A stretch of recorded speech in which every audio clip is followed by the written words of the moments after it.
BA part second year Hindi साहित्य के विद्यार्थियों का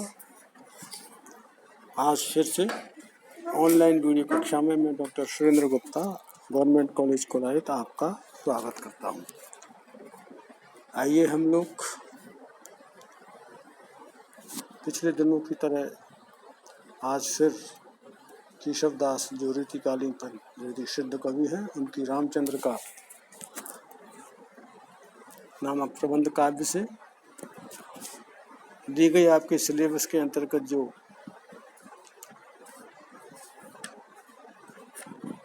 लक्ष्मण क्रोध पंचवटी वर्णन चल रहा है, उस पंचवटी के सौंदर्य के वर्णन का ये अगला पद इस प्रकार है। इसकी सप्रसंग व्याख्या करने का हम प्रयास करते हैं आज। पांडव की प्रतिमा सम लेखो, अर्जुन भीम महामति देखो, हे सुभगा सम दीपतपूरी, सिंदूर और तिलकावली रूरी। राम अपने छोटे भ्राता लक्ष्मण से पंचवटी की शोभा का यहाँ पर वर्णन कर रहे हैं। इससे पहले के पद में भी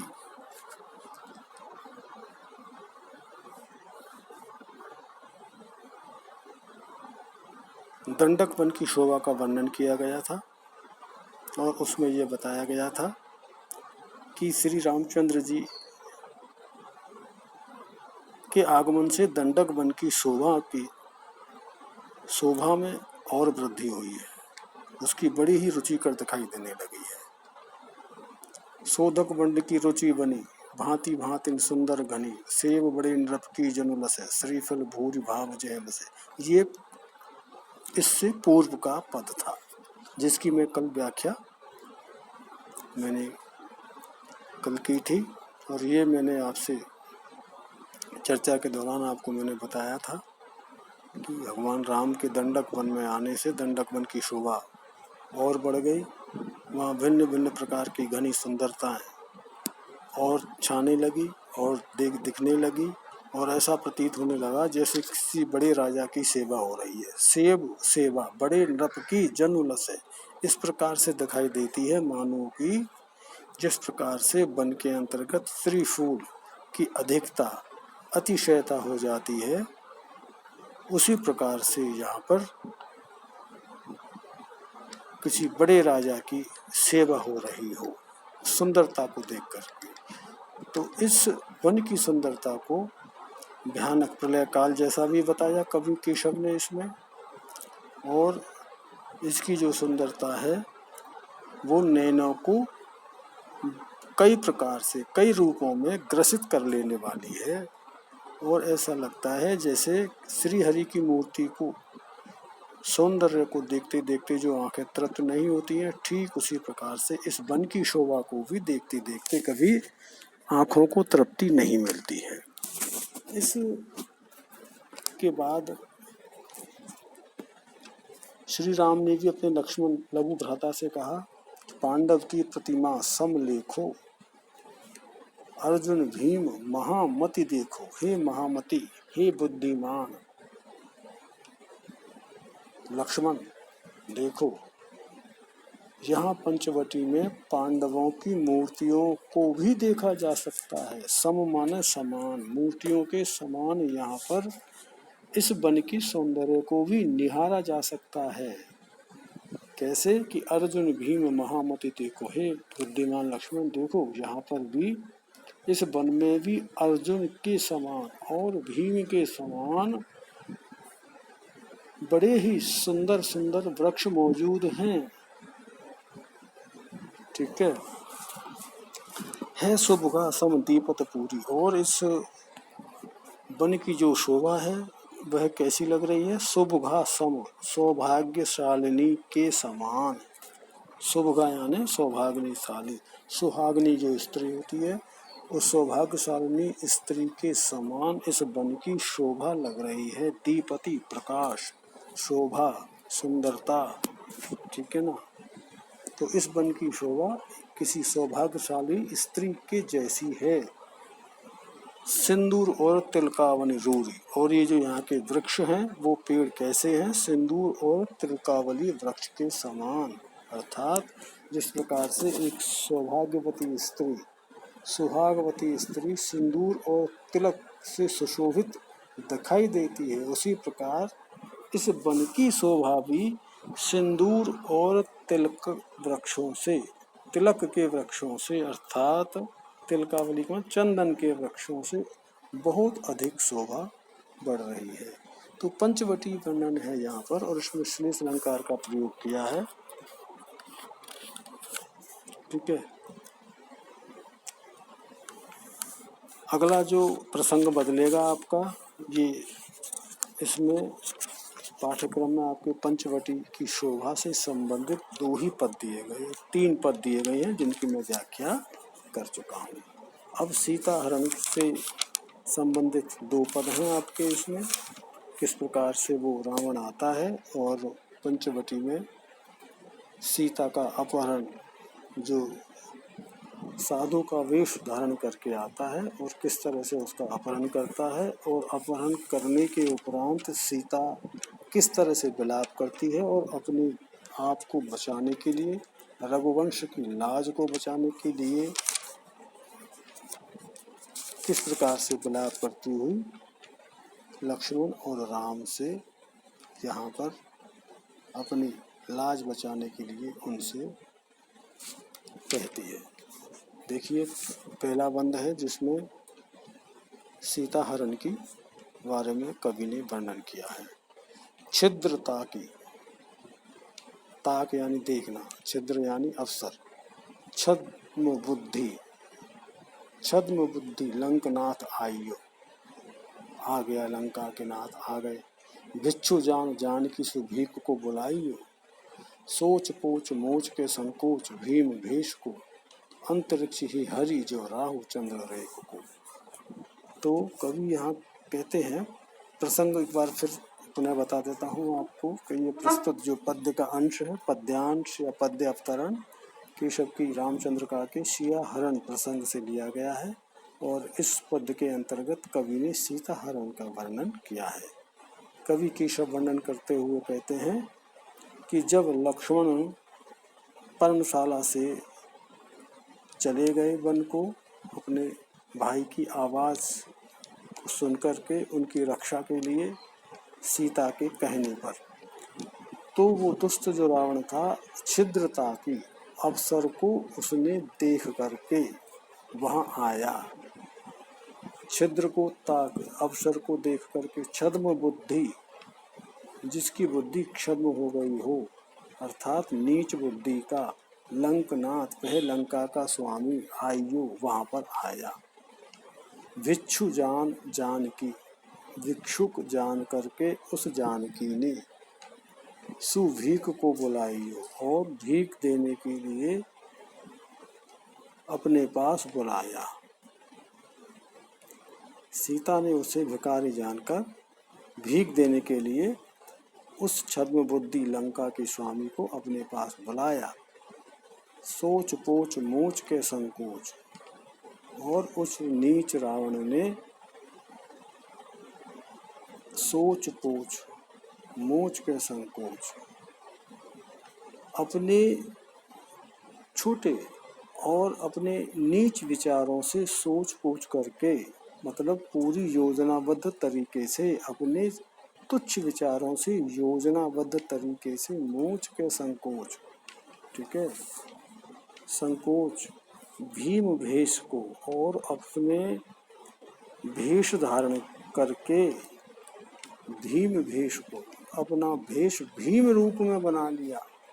संकोच को छोड़ करके अर्थात भय को छोड़ करके उस नीच रावण ने अपने बुरे विचारों के अनुसार नकली वेश को छोड़ दिया योजनाबद्ध तरीके से, और वास्तविक रूप में बड़ा भयंकर रूप, भीम भेष भयंकर रूप धारण कर लिया।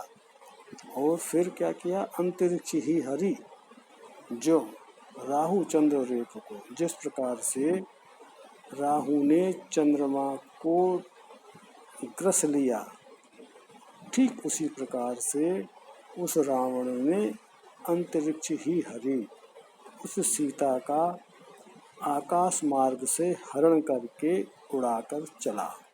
ये यहाँ पर इसका अर्थ है।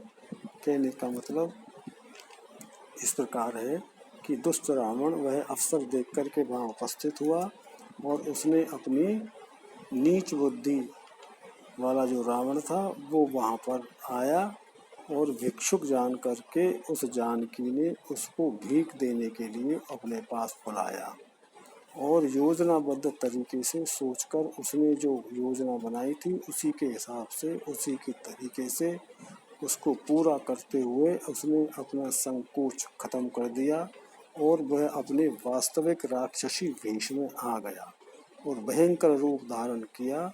इसके उपरांत जिस प्रकार से राहु ने द्वितीया के चंद्रमा को ग्रसित कर लिया था, ठीक इसी प्रकार से उस रावण ने सीता का हरण किया और अंतरिक्ष का मतलब आकाश मार्ग से अपने लंका की ओर गमन किया। तो यहाँ पर सीता हरण का ये एक चलता हुआ चित्र है। प्रकृति इसमें क्या है, कल्पना का चमत्कार है, जिससे ऐसा लगता है कि सचमुच में कोई चित्र सीता हरण का पाठक के मन में, श्रोता के मन में, मस्तिष्क में एक चलचित्र की भांति ये इसमें द्रष्टव्य है। अगला जो पद है वो सीता विलाप का है। प्रसंग सियाहरण ही रहेगा। हा राम हा रमन हा रघुनाथ भीर, लंकाधिनाथ बस जानव मोहि वीर। हा पुत्र लक्ष्मण छुड़ा बहु बेग मोहि, मारतंड वंश जंस की सब बाज तोहि। सीता विलाप से उद्धृत प्रसंग। राम सीता लक्ष्मण जब वन में रहे थे तब लंका के राजा रावण ने सीता का हरण किया और रावण के अधीन सीता अपनी मुक्ति के लिए राम और लक्ष्मण को पुकारती है, आवाज लगाते हुए कहती है, विलाप करते हुए कहती है कि हे रघुनाथ धीर धीर यानी धैर्यवान रघुवंश के नाथ, हे राम हे रमन, ठीक है, हे स्वामी आप मुझे लंकाधिनाथ बस बस यानी कि मुझे आप लंका के राजा के अधीन समझिए, लंका पति के अधीन समझिए, जानहूँ जान लो समझ लो, मोहे मुझको वीर हे वीर, आप जान लें कि मैं रावण के नियंत्रण में हूँ। हा पुत्र लक्ष्मण अतः हे पुत्र लक्ष्मण छुड़ावो बेग मोह, मुझे शीघ्र इसके चंगुल से छुड़ाओ। मारतंड वंश जंस की, और मारतंड यानी सूर्य वंश जस की यश की, अर्थात सूर्य वंश के यश को सब बाज तो ही बचाए रखना तुम्हारे ही वश में है। तो ही यानी तुम्हारे ही, सब यानी सब प्रकार से, बाज यानी बचाना, ठीक है। तो सूर्य वंश की लाज जो प्रतिष्ठा है वह सुरक्षित नहीं रह पाएगी, क्योंकि मेरे मुक्त न होने से सूर्य वंश के यश को ग्रहण लग जाएगा। अतः हे लक्ष्मण तुम वीर हो और सूर्य वंश की लाज और प्रतिष्ठा को सब तरीके से तुम ही सुरक्षित रख पाओगे। अतः शीघ्र आओ और मुझे इस नीच लंकापति के चंगुल से मुझे मुक्त करो। इसमें सीता ने राम के अलग अलग संबोधन किया है। इसमें रमन भी कहा है, धीर भी कहा है, रघुनाथ भी कहा है, ठीक है, और राम भी संबोधित किया है, ठीक है, और एक जगह वीर भी कहा है। तो ये इसमें दुख के आवेग में व्यक्ति जब होता है तो वो कई तरीके से संबोधन कर रहे हैं। यहाँ पर रमन शब्द का प्रयोग सीता मानो कहना चाहती है कि आप सदा मेरे साथ रमन करते हैं तो मेरे जाने पर आपको कष्ट होगा, इसलिए शीघ्र मेरी मुक्ति का प्रयास कीजिए। इसमें सीता की मन स्थिति को स्पष्ट किया गया है जो स्वभाव के अनुसार है। इस प्रकार से ये सीता हरण का दो पद थे यहाँ पर। अब अगला जो पद है वो अशोक वाटिका में रावण और सीता का वार्तालाप है। किस प्रकार से रावण अशोक वाटिका में जाता है और सीता से बार बार उससे कृपा दृष्टि की भीख मांगता है, ठीक है, एक बार देखने के लिए उससे कहता है उसको ठीक है। तो क्या पद है देखिए, सुनो देवी मुँह पे कुछ दृष्टि दीजे, इतना सोच तो राम काजे ने कीजे, बसे दंड कारण देखे न को, जू देखो महा बाबरो होई सो। वही प्रसंग लगेगा, बस प्रसंग बदल जाएगा इसमें। रामचंद्र का नामक प्रबंध काव्य से अशोक वाटिका में रावण सीता प्रसंग से उद्धृत है, और इसमें रावण अशोक वाटिका में स्थित सीता से आत्मनिवेदन करता है। सामान्य पक्ष में क्या अर्थ लेंगे हम इसका? रावण कहता है कि सुनो देवी, हे देवी सुनो, मुंह पे कुछ दृष्टि दीजिए, तुम मुझ पर कृपा दृष्टि क्यों नहीं करती हो, अर्थात मुझ पर कृपा दृष्टि करो। इतना सोच तो राम काजे ने कीजे, तुम इतना सोच राम के लिए क्यों कर रही हो, वह तो वनवासी है। ठीक है ना, राम के कारण इतना सोच मत करो। बसे दंड कारण, वह तो दंड कारण्य है, दंड कारण में रहता है, बसता है, वनवासी है वह तो, देखने को और उसकी तरफ तो कोई देखता तक नहीं। जू देखो, और जो उसको तरफ कोई देखता है अर्थात उसका सम्मान करता है, बाबरो हुई सो, तो वह तो बावला होने के समान है। ऐसे वंश में है जिन्हें देखने वाला भी बावला हो जाता है। तो रावण के इस कथन में आसक्ति का भाव है, और उसका जो चरित्र बताया गया है धार्मिक ग्रंथों में कि वो विद्वान था, वो वेदों का ज्ञाता था, वो सत्य किस इस तरह उसके गुणों का जो वर्णन किया गया है वो यहाँ पर बिल्कुल द्रष्टव्य नहीं है। ठीक है, उसकी भाषा में जो है वो ऐसा लगता है कि एक छोटे गुण वाला व्यक्ति, एक सामान्य जन व्यक्ति काम के आवेश में, क्रोध के आवेश में निवेदन कर रहा है।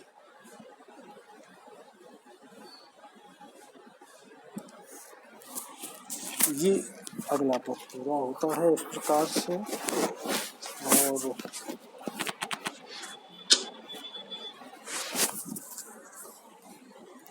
तो इसमें श्लेष अलंकार भी आलोचकों ने इसमें श्लेष अलंकार की भी छटा को द्रष्टव्य किया है। अगला पद इस प्रकार है, तुम्हें देव दूसरे हित ताहि माने, तुम्हें देव दूसरे हित ताहि मान, उदासीन तोसो सदा ताहि जाने, महानिर्गुणी नाम ताको ने लीजे, सदा दास मोह पे कृपा क्यों ने कीजे। इसमें वही प्रसंग लगेगा, अशोक वाटिका में रावण सीता नामक प्रसंग से संबंधित है, और इसमें इस पद के अंतर्गत, पद्यांश के अंतर्गत कवि केशव ने सीता के प्रति रावण के कथन का श्रेष्ठार्थ रूप में वर्णन किया है। इस पद की व्याख्या फिर हम अगले कक्षा में, जो ऑनलाइन कक्षा होगी उसमें हम करेंगे। समय की बाध्यता के कारण कक्षा यही समाप्त करनी पड़ेगी। आप सभी को पुनः नमस्कार।